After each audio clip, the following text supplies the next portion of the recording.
This one is a brand new situation. I've never dealt with this one before. So let's name this professionalism. This is the situation. I have a brand new client that contacted me to produce a video edit for them. Okay, done these a million times. That's no issue there. What happens is I do the initial consultation. I find out what the client needs. I put together the package that, I felt would be best suited for their specific need. We begin editing the project. We get to the halfway point, and the halfway point is what I will call when revisions come up. Let me pause right there and say, as a video editor, you should expect that your client will have revisions, right? We never get this right on the very first try because we don't know exactly what the client's expectation is.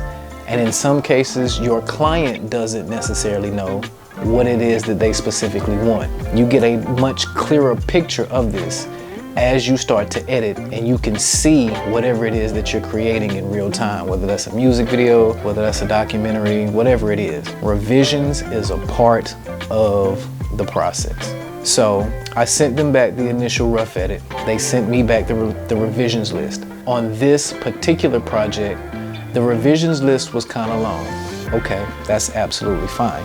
I scheduled another consultation. I wouldn't even call this a consultation. I scheduled an in-person editing session to where I could get feedback from the client in real time about the revisions and exactly how they wanted them to be tailored. I'm making all the necessary adjustments to video clips, inserting pictures here and there, fine-tuning audio, overall revisions, to where at the end of that meeting, the client said to me, okay, I am happy with the project. Now this is typically where you export the project out in the highest resolution possible, and then you send it back to them after they have cleared your payment or whatever your stipulations of payment may be. And also, let me take one quick second to say, if you hear a bunch of chatter in the background, don't be alarmed. All of my children are big-time gamers, and my sons are currently playing some Call of Duty first-person shooter type game. So again, they're very passionate about the games they play. Back to it. We finished this one-on-one editing session. My client, to my knowledge, is happy with the project. Now, during that session, they say to me, I'm going to send this to some of my colleagues, some of my friends, so that they could see it as well. I don't have a problem with that. You can send it to as many people as you like. Once I finished the overall revisions, everything was tailored to what the client specifically asked for. I send a watermarked version back to the client so that they could see that all of the revisions had been made. Well, I don't get a response for about a week. So now I'm at the point of which any good business person should be able to have a follow-up call. So I reach out, I communicate my follow-up message. In all of this, let me say, the interaction has never been bad. So after I make my follow-up, I am met with, I am waiting to hear back from my friends and some of my colleagues or coaches.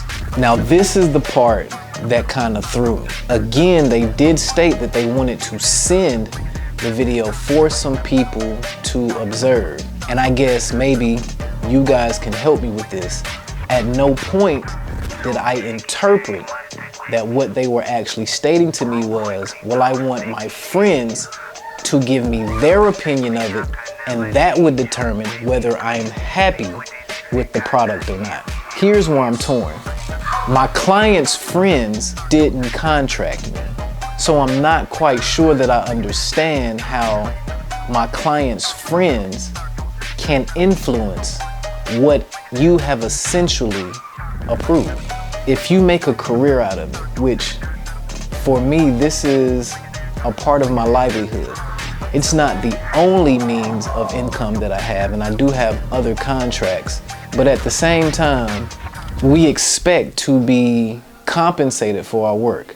And again, let me state that it has never been an issue whether I will be compensated for the finished product or not. The issue is I don't feel that my clients, friends, colleagues, coaches, whatever, should have influence over the project, because at the end of the day, it's my client's project, not their friends, colleagues, co-workers, coaches, whatever. Now here's where professionalism comes into play. The first thing I did not do, although I was confused, I did not act and respond out of emotion. I actually spoke with several of my colleagues about what would be the proper way to approach and respond to this communication.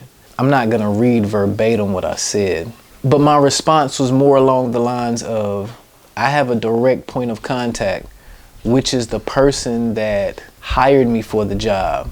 And although I am willing to make any revisions that my point of contact may have, I am not as much inclined to listen and respond to the feedback of my clients, friends, colleagues, coaches, whatever. So I guess overall my question is, like, how would you respond to this? And as I'm recording this, this is happening in real time, so I have not gotten a response back from my actual client. But again, it caught me off guard. Like, I wasn't expecting that. I guess I don't know what I was expecting. My moral or my message in this particular vlog would just be, always keep professionalism at the top of your list. Be true to yourself, be true to your art. You know your capabilities. In some cases, we do put our best foot forward and put ourselves in front of people so that we can gain more business, gain new clients. But at the end of the day, the client chose you. The client said, you are the person that ultimately I want to complete this project for me. I don't see where outside influence should have anything to do with whether you like the project or not. And then at the end of the day, I need my back end. Let's just be clear about it. Like Jeezy said in the song one time, Georgia Power don't give a brother lights free. Well, Central Electric, Duke Energy in North Carolina, they don't give you lights for free. Y'all let me know what y'all think about my dilemma. Let me know how you would handle it. Let me know if I had the correct response or not. I appreciate y'all checking out my content. I hope this conversation brought value to you. And if you just want to go off and you think, you know, I acted irrationally, let me know that, because constructive criticism is how we all grow. And I am not above it at all. That's it. That's all I got. I appreciate y'all time. Catch y'all on the next one.